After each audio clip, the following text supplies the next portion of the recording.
मैंने जोर जोर से चिल्लाते हुए, दावे करते हुए लोगों को देखा है, लेकिन उनके जीवन को मैंने खोखला देखा है, आशीषों रहित देखा है। लेकिन ऐसे लोग जो आंसू बहाकर दुआ करना जानते हैं, ऐसे लोगों के जीवन को मैंने आशीषित होते हुए देखा है।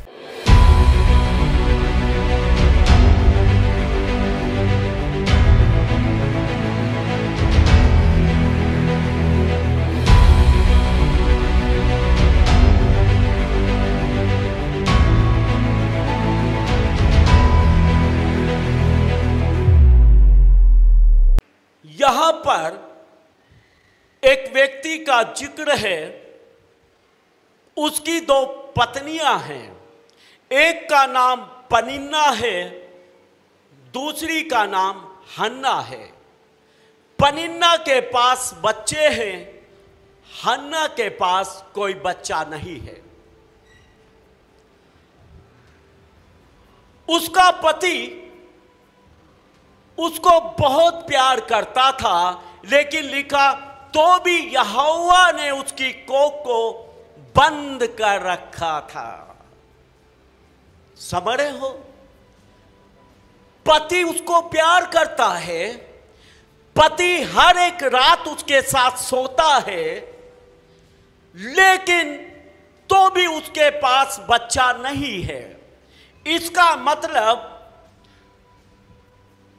बच्चा, संतान परमेश्वर की ओर से ही होती है। मैंने अपने जीवन में बहुत सारे लोग देखे हैं जो शारीरिक रूप से स्वस्थ हैं, पति भी बिल्कुल मेडिकली फिट है, पत्नी बिल्कुल मेडिकली फिट है। मेडिकल के अनुसार वो बच्चा पैदा कर सकते हैं, लेकिन उनको 15-15 साल तक भी कोई बच्चा नहीं हुआ है। मैं आपको यह समझाना चाहता हूं इस वचन से कि वो अपनी पत्नी को बहुत बहुत प्यार करता था, तो भी यहोवा ने उसकी कोख बंद कर रखी थी। इसका मतलब कोख को खोलने वाला, कोख को बंद करने वाला परमेश्वर है। वीडियो में आगे बढ़ने से पहले दोस्तों मैं आपको बताना चाहता हूं, अगर आपके जीवन में कोई भी ऐसी बीमारी है जो कि लाइलाज हो चुकी है, चाहे वो कैंसर हो, चाहे वो HIV हो, चाहे वो आपको दिल का रोग हो, चाहे आपके पास बहुत समय से कोई भी बच्चा ना हो, तो मेरे पास आपके लिए खुशखबरी है। आप आ सकते हैं बिशप विजय इमानुएल मिनिस्ट्रीज में। यहाँ पर परमेश्वर के दास आपके लिए दुआ करेंगे। और मैं आपको सच कहना चाहता हूँ दोस्तों, यहाँ पर आकर के बहुत सारे ऐसे लोगों ने जिनको लास्ट स्टेज कैंसर था या कोई भी ऐसी बीमारी थी जो लाइलाज हो चुकी थी, उसको भी परमेश्वर ने अपने दास के द्वारा चंगा किया है। बहुत सारे ऐसे लोग जिनके पास 10-10, 15-15 साल से बच्चों की आशीष नहीं थी, उनको बच्चे मिले हैं। आपके जीवन में कोई भी कैसी भी परेशानी हो, आप आ सकते हैं बिशप विजय इमानुएल मिनिस्ट्रीज में। मैं आपको बता दूं, ये चर्च चंडीगढ़ में देश सेवक भवन सेक्टर 29B में लगता है। सुबह 10 बजे से लेकर के 1 बजे तक और 4 बजे से लेकर के 7 बजे तक। अधिक जानकारी के लिए आप इन दिए गए नंबरों पर भी फोन कर सकते हैं। दूसरी जगह यह लिखा है, यहोवा ही कोख को खोलता है। मतलब जीवित परमेश्वर के अलावा कोई दूसरा कोख को नहीं खोल सकता, कोई दूसरा बच्चे की आशीष नहीं दे सकता है।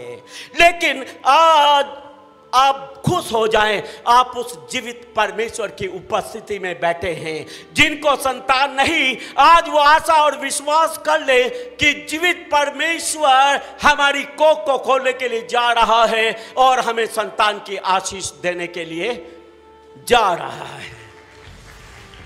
हालेलुया। और क्या हुआ? इसकी सौत जिसके पास बच्चे हैं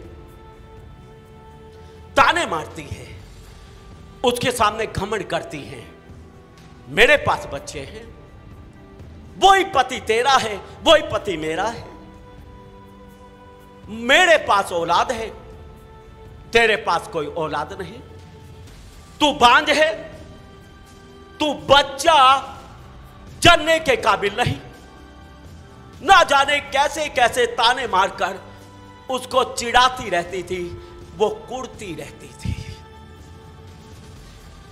कई साल तक ताने सुनती रही, टूट चुकी थी।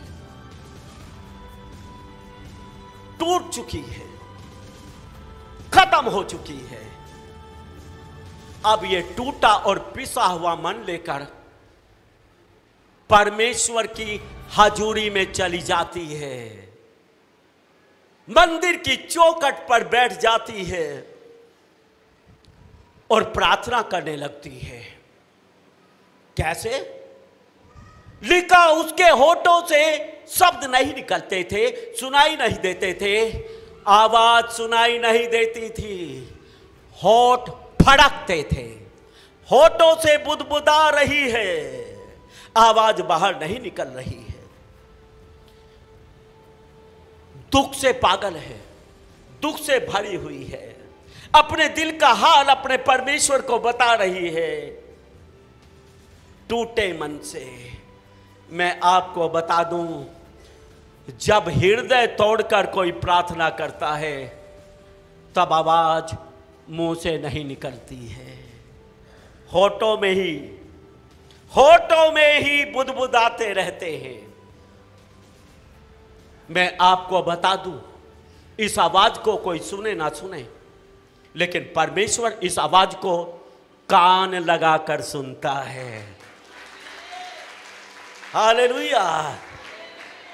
मैंने जोर जोर से चिल्लाते हुए, दावे करते हुए लोगों को देखा है, लेकिन उनके जीवन को मैंने खोखला देखा है, आशीषों रहित देखा है। लेकिन ऐसे लोग जो आंसू बहाकर दुआ करना जानते हैं, ऐसे लोगों के जीवन को मैंने आशीषित होते हुए देखा है। हालेलुया।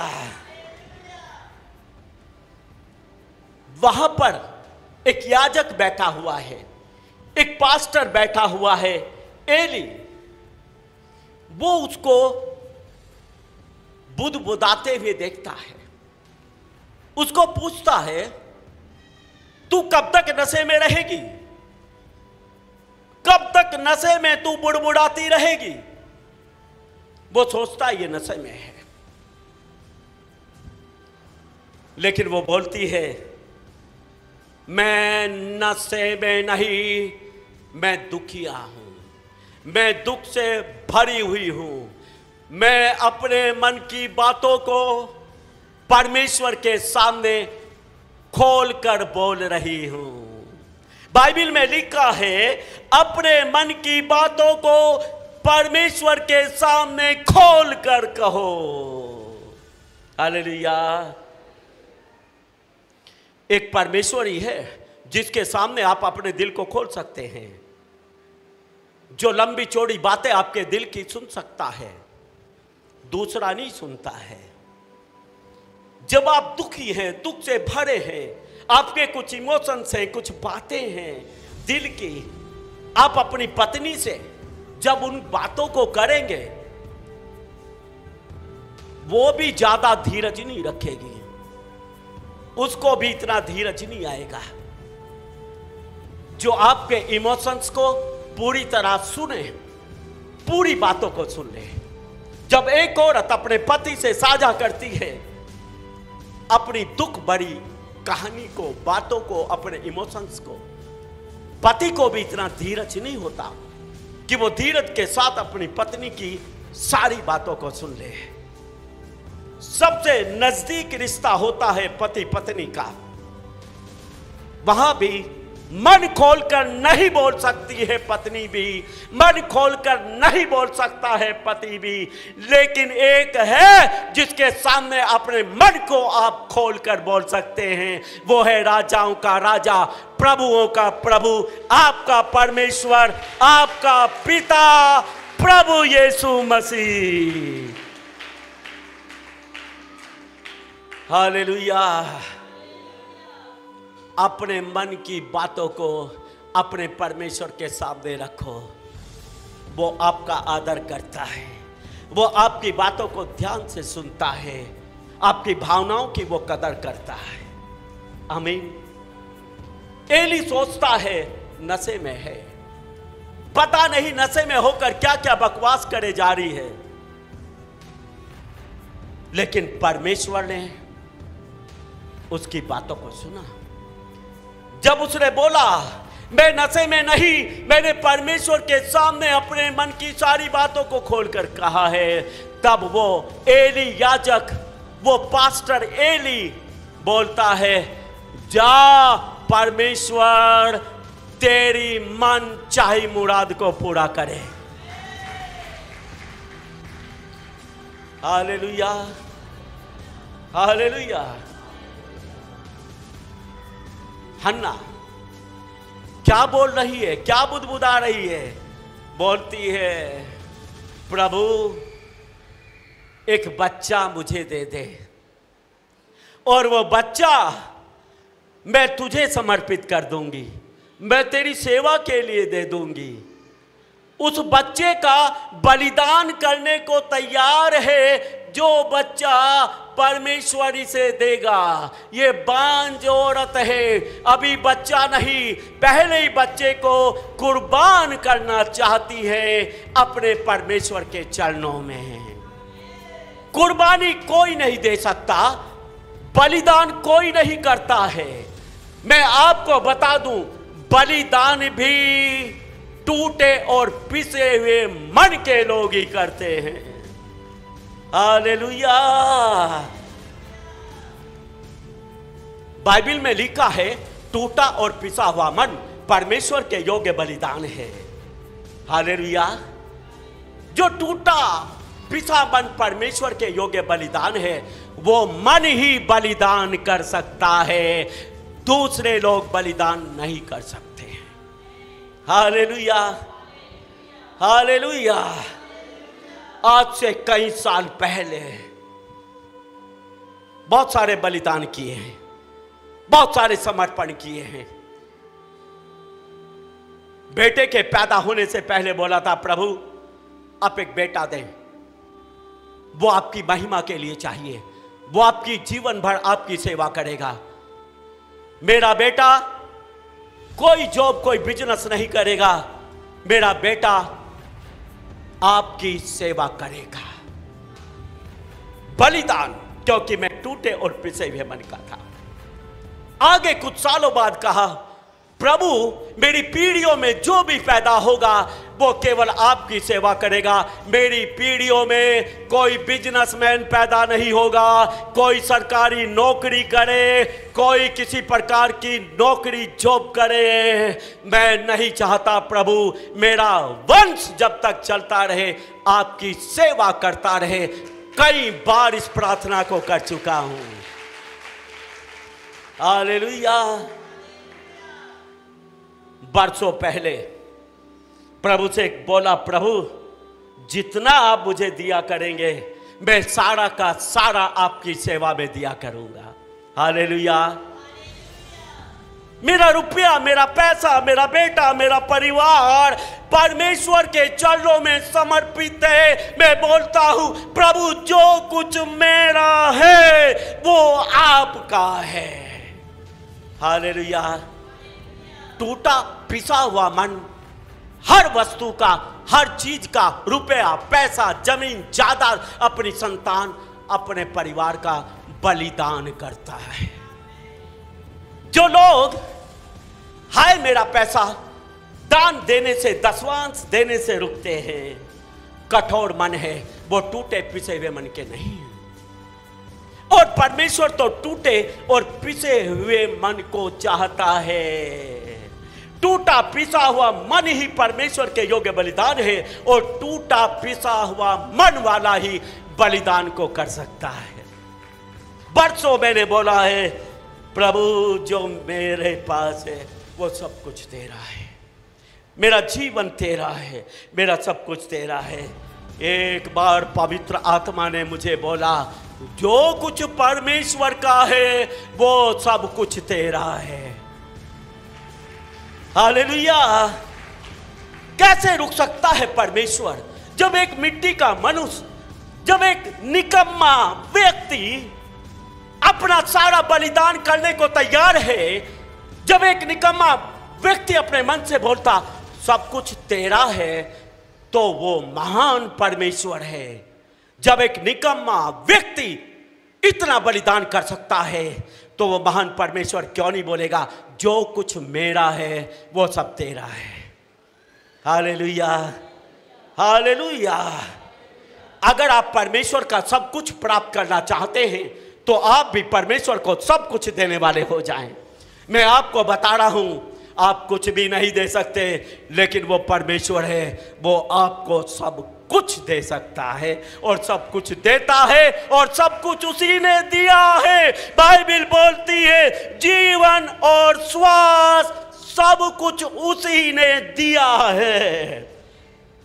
हालेलुया। जीवन की कोई कीमत है क्या? श्वास की कुछ कीमत है क्या? फ्री में दिया है। सांसें किराए पे नहीं दी, आपने मोल नहीं लिया। सांसों को, जीवन को उसने आप ही दिया है। जीवन से बढ़कर, सांस से बढ़कर कुछ भी नहीं है। जब उसने इतना सब कुछ दिया है तो क्यों ना उसका दिया हुआ सब कुछ उसी को दे दे। हन्ना इस बात को जानती है, प्रभु यदि तू मुझे संतान देगा तो वो संतान जीवन भर तेरे भवन में रहेगी, तेरी सेवा करेगी, वो तेरे प्रति समर्पित करती हूं। मैं आपको बता दूं, जो लोग बलिदान करना जानते हैं उनकी प्रार्थनाओं का जवाब 100% आता है। ऐसे लोगों की ही प्रार्थना सुनी जाती है, ऐसे लोगों की छोटी छोटी प्रार्थना सुनी जाती है। मैंने अपने जीवन में सैकड़ों बार, हजारों बार देखा है एक छोटी सी प्रार्थना, और प्रभु ने एक बहुत बड़ा जवाब मेरे जीवन में उसका दिया है। आमीन, आमीन। एक लंबी चौड़ी प्रार्थना, कठोर हृदय की प्रार्थना आपके जीवन में कोई फल नहीं लेकर आएगी, लेकिन एक टूटे और पिसे हुए मन की प्रार्थना 1 सेकंड की भी आपके जीवन में बड़ा आश्चर्य कर्म कर देगी। ये मेरे जीवन का अनुभव है। हालेलुया। हन्ना ने रोते हुए कहा, प्रभु जो संतान तू देगा उसे अपने पास नहीं रखूंगी, उसको तेरी सेवा के लिए समर्पित कर दूंगी। और परमेश्वर ने उसकी प्रार्थना को सुना और उसके 1 साल बाद ही समूएल उसको पैदा होता है, एक बेटे को पैदा करती है। और उस बेटे को जब दूध पीना छूट जाता है, परमेश्वर के भवन में लाकर रख जाती है, परमेश्वर के सामने पीछे मुड़कर नहीं देखती है। और समूएल जीवन भर परमेश्वर की सेवा करता रहा। Hallelujah, hallelujah. और जब समूएल को, जो पहला बेटा था, जो इकलौती संतान थी, उसने परमेश्वर की सेवा के लिए बलिदान कर दिया, समर्पित कर दिया। मैं आपको बता दूं, हन्ना के और भी बेटे और भी बेटियां हुई, लेकिन समूएल के मुकाबले का कोई भी नहीं हुआ, क्योंकि समूएल परमेश्वर के चरणों में समर्पित किया गया था। आपकी वो चीज सबसे उत्तम होगी, आपकी उस चीज का सबसे उत्तम परिणाम होगा जिसको आप परमेश्वर के चरणों में बलिदान करते हैं। Hallelujah, hallelujah. बलिदान से आपका कुछ नहीं जाना है, बलिदान से उत्तम और उत्तम आना है। हालेलुया। बलिदान का परिणाम उत्तम होता है। मैं आज हन्ना के जीवन से आपको यही बताना चाहता हूं, प्रार्थना करें, टूटे पिसे हुए मन से प्रार्थना करें, दिल से प्रार्थना करें, आंसुओं से प्रार्थना करें, गिड़गिड़ाकर प्रार्थना करें, समर्पण की प्रार्थना करें और बोले, प्रभु जो तू देगा उसका पहला फल आपको। आप मुझे रोजगार देंगे, पहली तनख्वाह आपकी है। हालेलुया। आप मुझे मजदूरी देंगे, पहले दिन की मजदूरी आपकी है। आप मुझे बच्चा देंगे, वो पहला बच्चा आपकी सेवा में समर्पित है। हालेलुया। आप मुझे 4 कमरों का मकान देंगे, उनमें से एक कमरा सबसे पहले आपका होगा। हालेलुया। हर जो चीज मांगते हैं उसका बलिदान करने के लिए भी आपका मन होना चाहिए। Hallelujah, hallelujah. बलिदान परमेश्वर को भाता है। उसने स्वयं अपने पुत्र का बलिदान किया। अगर उसको बलिदान करना पसंद ना होता, अपने पुत्र की बलि क्रूस पर हमारे लिए ना चढ़ाता। उसने उत्तम से उत्तम, उससे उत्तम कोई बलिदान नहीं, वो बलिदान किया है। जो बलिदान कर सकता है वो बलिदान चाहता भी है। Hallelujah, hallelujah. वो आपके मन का बलिदान चाहता है। वो एक टूटा पिसा हुआ मन चाहता है जो उसके योग्य बलिदान है। क्या आज अपने मन का बलिदान आप कर सकते हैं? कितने लोग आज अपने मन को बलिदान करना चाहते हैं? खड़े हो जाएं। आज उत्तम आशीषों का दिन है, उत्तम आशीषों का, उत्तम आशीषों का दिन है। Hallelujah, hallelujah. जब मैं प्रभु में आया था, मैं आपको बता दूं, तभी से बलिदान करना जाना था। जिस दिन खुदा में आया था उसी दिन से बोला, प्रभु मैं आपका हूँ। हालेलुया, मैं आपका हूँ। मेरे लिए परमेश्वर आज भी सबसे बढ़कर है। मेरा जीवन, मेरे जीवन का प्रतिक्षण परमेश्वर के लिए है। Hallelujah, hallelujah. जो परमेश्वर के योग्य बलिदान है वो बहुत सारे लोगों के लिए आशीष का कारण बनता है। Hallelujah, hallelujah. हम आशा करते हैं कि आपको ये वीडियो अच्छी लगी होगी और हम आपसे निवेदन करते हैं कि हमारी ये वीडियो अपने दोस्तों और रिश्तेदारों के साथ जरूर शेयर करें, ताकि वो लोग भी परमेश्वर की सच्चाई को जान सकें और आशीषित हों। और हम आपसे कहना चाहते हैं कि अगर आपने हमारे चैनल को सब्सक्राइब नहीं किया है तो जरूर सब्सक्राइब करें।